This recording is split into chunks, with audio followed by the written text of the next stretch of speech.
Okay, hi, I'm Mike DeSimone. And I'm Jeff Jensen, and We're the World Wine Guys. we write together as the the World Wine Guys.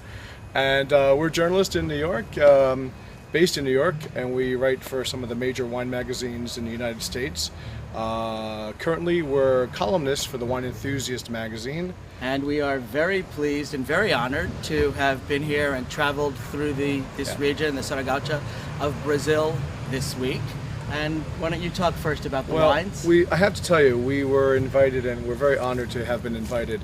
One of the things that's really amazing to us is that some of the wines that we get in the American market from Brazil are good wines, but we really didn't see the quality that the Brazilians are really capable of. One of the things that I'm really amazed at is the sparkling wines, the spumante wines. We've talked about this before. It's really our opinion that this really could be the... I actually think that, we both think, we've talked about this, that Brazil really could be the sparkling wine capital of the world. Or the champagne of South America, if you will. Making very, very good dry wines and very good sweet wines, which is very unusual for any one region to do. We've had some sparklers from Chile and from Argentina, and for the most part, they weren't anything to write home about, and we're very excited about the sparklers here. And we've had some made in the Charmat method, some made in the method champenoise. They're both really good quality. If we could suggest anything, really concentrate on the method champenoise, because what that does is it gives a really beautiful elegance to the sparkling wines. The Charmat method is great for things like Moscato and the Proseccos, because what you're getting is a really young, fresh wine. And these wines are beautiful if I'm sitting on the beach up in Bahia or whatever. But when we're sitting down to the table with food, I prefer the wines that are more method champenoise. Yeah, I would agree with that. Although I do really love the fresh, the very the sweet but still bright and acidic sparkling Moscatos are wonderful. Are wonderful, wines as especially well. for dessert wines or as an aperitif.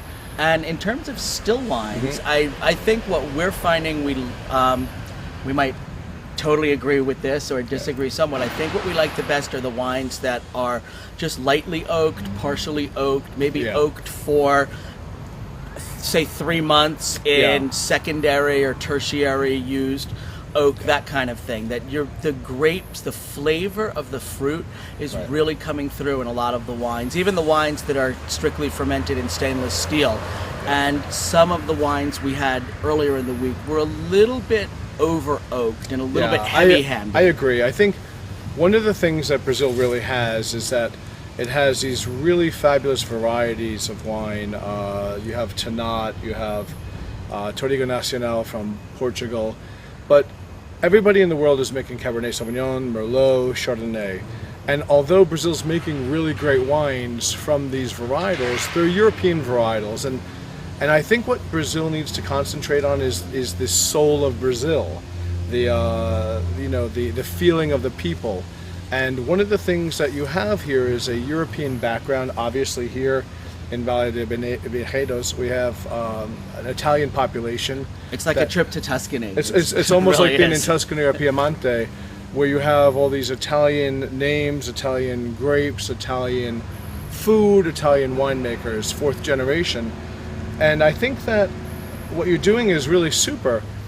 And the soul of Brazil is coming through. We've tasted a lot of wonderful wines, the Tannats, Touriga, so many different wines. I think to that point, I don't know that I would be in such a rush to have DO status. We had the wines in Pinta Bandeira, the IP, which were some very nice wines, and I think that sometimes going to DO status, people might think, well, if we have DO on the bottle, people will think more of it. They'll think it's a better wine. But I think it's sort of like a pair of handcuffs. Once you have that DO status, you're stuck growing only those grapes. And right now, they're the grapes that are working well here. But Brazil is a young country, and making fine wines is a very, very young thing here. So perhaps it would be better, instead of saying, well, we have a DO and we can only make these grapes, specializing in Merlot, maybe there should be a little bit more experimentation, and maybe the younger, this fourth generation from all the wine families, the younger people,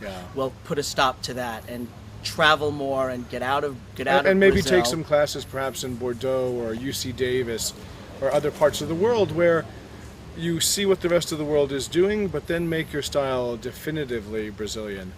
I mean, I think that what you're doing here is a fabulous thing. I'm so impressed with the level of wines. Absolutely, yeah. So impressed with the cuisine. The people have been wonderful. We really appreciate your hospitality. I think what we're seeing is that you're a region that's budding on the verge of greatness. So keep up what you're doing. Do it well. Do it consistently, and we're happy to support Brazilian wines. Yeah, and we look forward to drinking the wines here again, and we also Yeah. look forward to seeing a lot more of these wines in our market at home in the States, and also as we travel around the world. And thank you so much for having us. We really appreciate it.